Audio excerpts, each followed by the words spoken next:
Palavra da Verdade, com Hernandes Dias Lopes. Que privilégio poder partilhar com você neste momento a Palavra de Deus para tratar de um assunto tão sublime, a majestade de Deus. Vamos basear esta mensagem em Isaías 40, versículo 18. Vamos ouvir a leitura do texto. Com quem comparareis a Deus? Ou que coisa semelhante confrontareis com Ele? O profeta Isaías, o profeta palaciano, chamado de profeta evangélico, no capítulo 40 do seu livro, a partir do verso 12 até o verso 31, traz para nós, com beleza rara, com eloquência magnífica, a majestade de Deus. E ele vai retratar diante dos nossos olhos, com perguntas retóricas, esta verdade magna do cristianismo, que é a grandeza insondável de Deus. E ele então, no verso 18, levanta uma pergunta: com quem comparareis a Deus? Ou que coisa semelhante confrontareis com Ele? E no verso 25, o próprio Deus pergunta: a quem, pois, me comparareis para que eu lhe seja igual? Diz o santo. Então, de forma pedagógica, Isaías vai mostrar para nós a grandeza, a majestade de Deus, primeiramente em relação às coisas que foram criadas. E no verso de número 12, ele vai provar para nós que Deus é tão grande que Ele é capaz de medir as águas na concha da sua mão, de medir os céus a palmos e de pesar o pó das montanhas em balança de precisão. Pense comigo no Pacífico, no Atlântico, no Índico, no Mediterrâneo, nos mares, nos rios, pois Ele mede as águas na concha da sua mão. Pense comigo na extensão vastíssima do universo, com mais de 93 bilhões de anos-luz de diâmetro, e Ele mede tudo isso a palmos. Pense comigo no peso quase incalculável aos nossos olhos das montanhas, e Ele pesa o pó das montanhas em balança de precisão. Nesta linguagem tão bonita e eloquente, o profeta palaciano retrata para nós quão grande é o nosso Deus. Mas agora, ele vai mostrar como Deus é grande no que concerne ao seu conhecimento. E, novamente, com perguntas retóricas, ele enfatiza: quem guiou o Espírito do Senhor? Ou, como o seu conselheiro o ensinou? Com quem ele tomou o conselho para que lhe desse compreensão? Quem o instruiu na vereda do juízo e lhe ensinou sabedoria e lhe mostrou o caminho do entendimento? De onde Deus tirou o conhecimento que tem? Com quem ele aprendeu a ciência? Quem foi o seu conselheiro? Em que escola ele estudou? Quem foi seus mestres? Quem lhe deu a saber o conhecimento da sabedoria, dos intrincados segredos do saber humano? E a pergunta é retórica porque Isaías está mostrando com isso que Deus é a fonte de todo o saber. Dele emana todo o conhecimento. Dele procede toda a informação. Ele é o dono do revelado e do oculto. Ele sabe as coisas que existem e as que ainda não existem. Ele sabe tudo. Ele a todos sonda. Ele a todos conhece. Ele tem todo o saber. Na sua extensão, na sua profundidade. Desde a eternidade, passando pelo tempo. Tudo Ele conhece. Tudo Ele sabe. Portanto, você pode concluir que Deus é incomparável em seu conhecimento. Você e eu temos um conhecimento fragmentado. Deus conhece todas as coisas. Você e eu temos um conhecimento limitado. Ele sabe tudo em todo o tempo, em todo lugar, sobre todas as coisas, sobre todas as pessoas. Ele é onisciente. Mas ainda, ele vai mostrar para nós a grandeza deste Deus, a majestade desse Deus, quando você olha para as nações da terra. Nos versos 15 a 18 desta obra, ele vai usar figuras muito fortes para mostrar a soberania de Deus, a majestade de Deus em relação às nações. Então, se você olhar para o passado, você teve grandes impérios, como o Império Egípcio, o Assírio, o Babilônico, o Medo-Persa, o Grego, o Romano.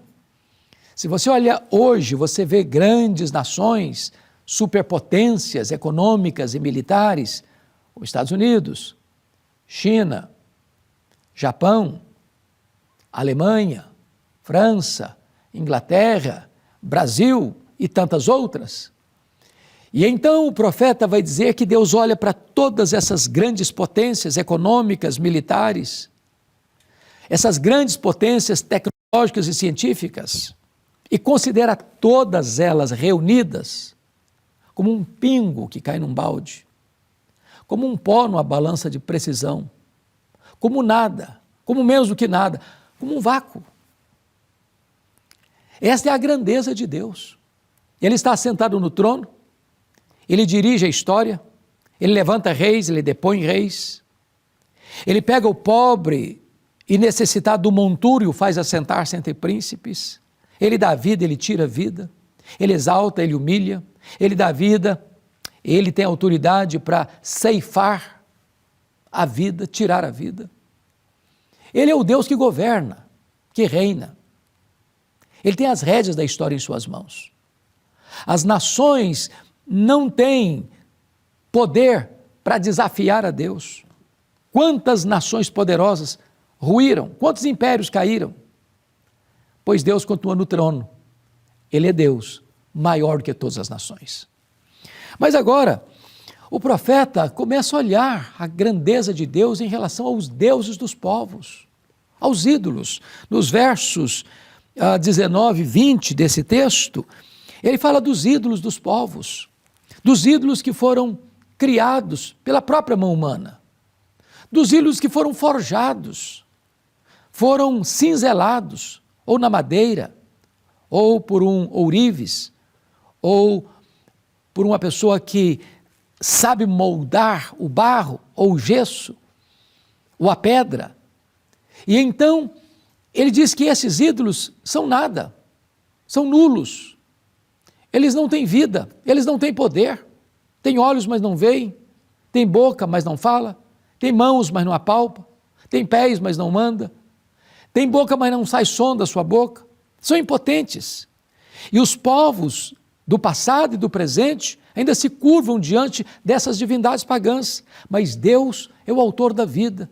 Deus é o Deus da providência. Deus é o Deus que nos dá vida, a respiração e tudo mais, porque nele vivemos, nos movemos e existimos. Ele é o Deus da criação, Ele é o Deus da providência, Ele é o Deus da redenção, Ele é o Deus maior do que todos os deuses dos povos, porque esses deuses são nulos, mas o nosso Deus é autoexistente, é infinito, é imenso, é eterno, é imutável, é onipotente, é onipresente, é onisciente, é transcendente, é soberano.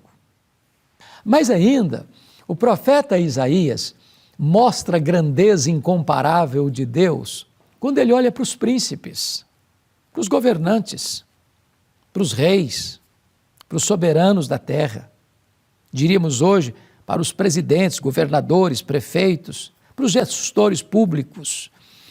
E ele vai mostrar no verso 21 a 24 desse texto que esses príncipes, eles têm prazo de validade no poder. Eles ascendem ao poder, eles são apiados do poder. E eles têm o seu poder limitado. Eles são ceifados pela morte. Eles são arrancados por circunstâncias. Mas o nosso Deus, Ele está assentado sobre a redondeza da terra. Os príncipes, os poderosos, Eles são arrancados como um pedaço de madeira ou um toco que o vento bate e leva. E não fica mais memória deles. Mas o Deus soberano, Ele é Deus de eternidade em eternidade, de geração em geração.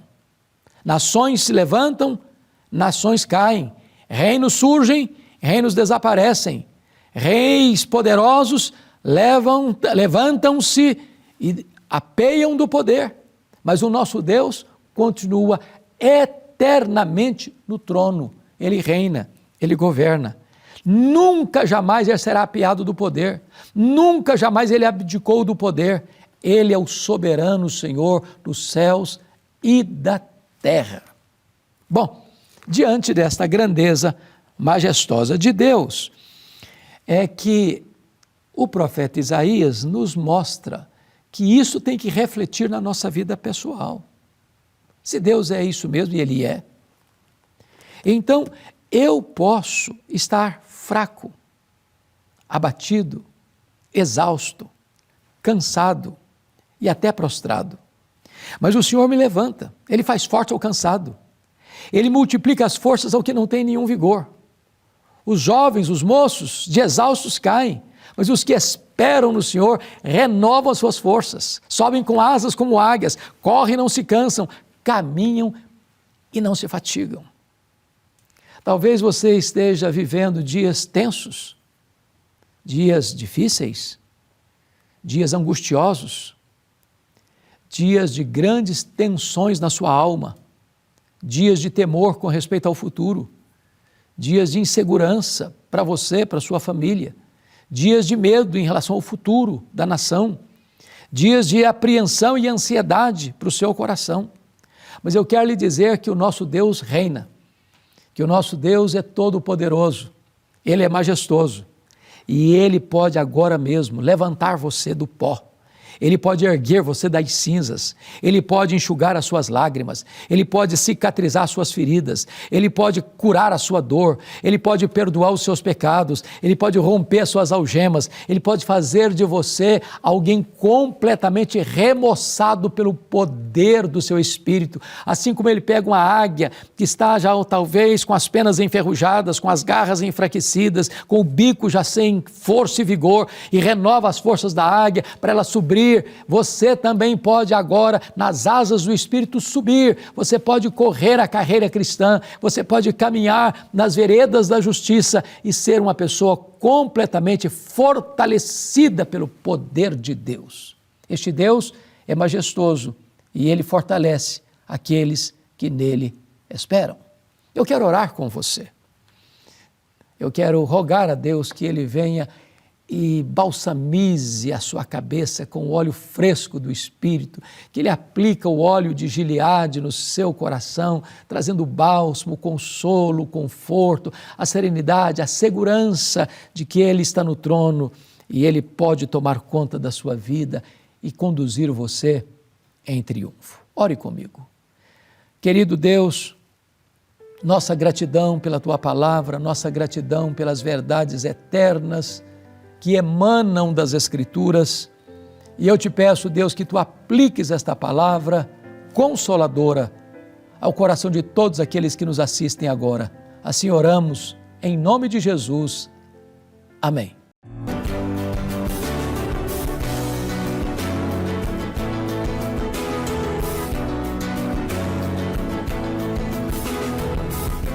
Palavra da Verdade, com Hernandes Dias Lopes.